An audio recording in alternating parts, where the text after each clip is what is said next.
The chamber stretched endlessly into darkness, its walls carved from obsidian that seemed to breathe with ancient power. Ethan Cole stood at its center, his worn boots echoing against stone that had witnessed 1,000 civilizations rise and fall. Before him, coiled upon a throne of crystallized starlight, rested Lady Seraphis. She was magnificent and terrible in equal measure. Scales of deep violet and silver cascaded down her serpentine form, each one reflecting entire galaxies within their surface. Her eyes, twin nebulae of swirling gold and crimson, fixed upon the human with an intensity that had reduced emperors to ash and made warlords. "Weep, Ethan Cole of Earth," her voice resonated. "Through the chamber like the birth of stars, you have survived the trials of ascending shadow. You have walked through the corridor of broken dreams. You have answered the riddle of endless sorrow." She unfurled one massive wing, and the movement sent ripples through reality itself. "By ancient law, you have earned the right to speak your wish. Whatever you desire shall be granted. Power beyond measure, immortality, dominion over galaxies, the resurrection of your dead world. Speak and it shall be yours." The offer hung in the air like gravity itself. Ethan's homeworld, Earth, lay in ruins, consumed by the Vrethic swarm 3 years prior. He had watched from a cargo hauler as the planet burned, as billions of voices were silenced in a single day. He had drifted through the outer colonies, seeing humanity scattered like seeds in a cosmic wind, diminished and broken. Every other species in the known universe would have asked for vengeance. The Korathi would have demanded fleets. The Zynthians would have sought technological supremacy. The Eldari would have bargained for temporal manipulation. But humans were different. Ethan met Lady Seraphis's cosmic gaze without flinching. "I don't want power," he said quietly. "I don't want revenge. I don't even want my world back, not if it means others suffer for it." The Dragon Lady's eyes narrowed.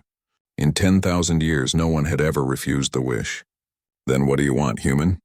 What could possibly matter more than the salvation of your species?" Ethan took a breath. "I want you to understand us." Silence crashed through the chamber like a dying sun. "Understand." Lady Seraphis's voice carried a dangerous edge. "I am eternal. I have witnessed the birth of matter and the death of dimensions. What could a mayfly species possibly teach me? Why we keep going?" Ethan said simply. "Every species you've granted wishes to, they all asked for something to make themselves superior. But that's not what we are.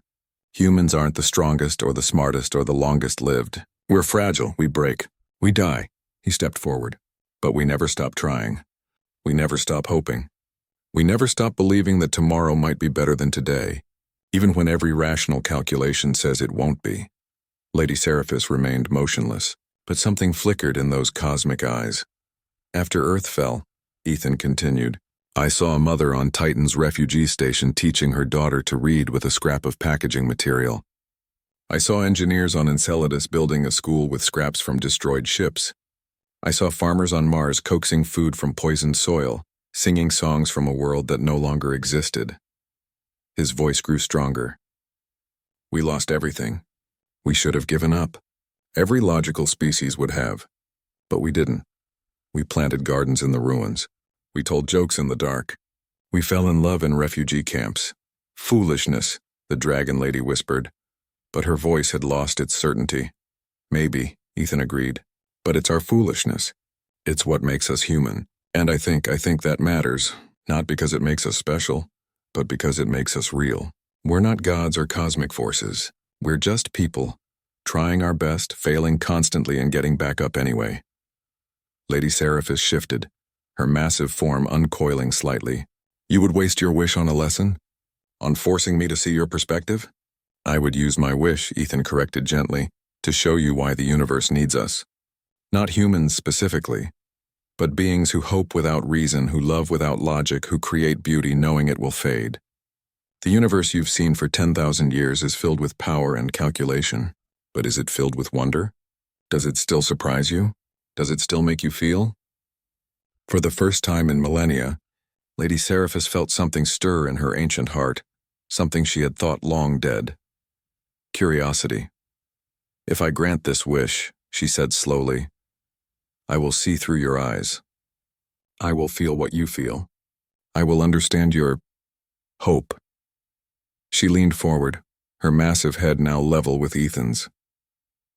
But know this, human. If your species is truly as you say, then I will be bound to help them.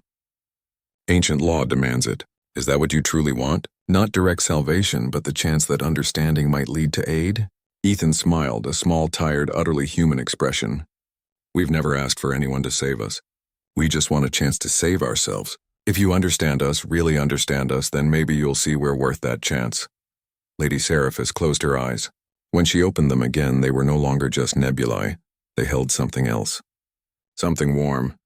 Very well, Ethan Cole. Your wish is granted. The chamber exploded with light.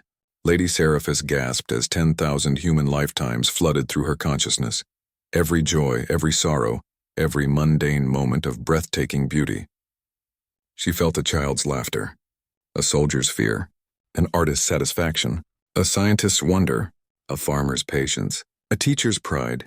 She felt them fall and rise, fail and try again, break and heal, die and create life from death. When the vision ended, tears, real, impossible tears, fell from the dragon lady's eyes, each one crystallizing into a star before it hit the ground. I see, she whispered. I finally see. She rose to her full height, wings spreading to encompass galaxies. Ethan Cole, your species will have their chance. Not because I grant it, but because they have earned it. I will ensure the Cosmic Council recognizes humanity's claim to protection. I will guarantee safe passage through the contested zones. And I will watch with new eyes as your people do what they do best. What's that? Ethan asked.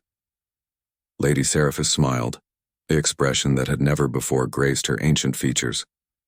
Survive, hope, and change the universe one stubborn act of defiance at a time. As Ethan left the chamber, the stars themselves seemed to shine a little brighter. And somewhere in the depths of space, on 100 refugee stations and struggling colonies, humans looked up at the night sky and felt, without knowing why, that things might actually get better.